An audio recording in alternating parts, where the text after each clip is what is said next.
Right, an actual power play is going on presently as far as I can see in Sri Lanka.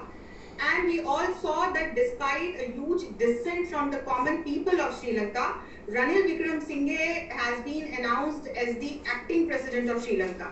And he has been supported by Gotabaya Rajapakse and his party for the upcoming presidential elections. So becoming an interim president is the right that he had got from the constitution of Sri Lanka.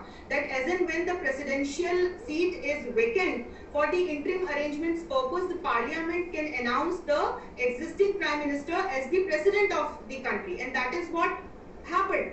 But coming to the actual presidential elections and president of or the new president of Sri Lanka, although Ranil is the biggest contender supported by Gotabaya's party, Premadasa is also a potential contender in the elections.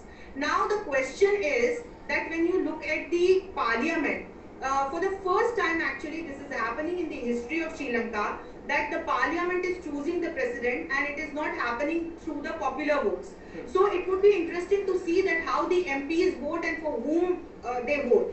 For now, looking at the situation, looking at the participation, looking at the parliament of Sri Lanka, many experts have come up with this point that Ranil Wickremesinghe may win the elections and may become the next president of Sri Lanka.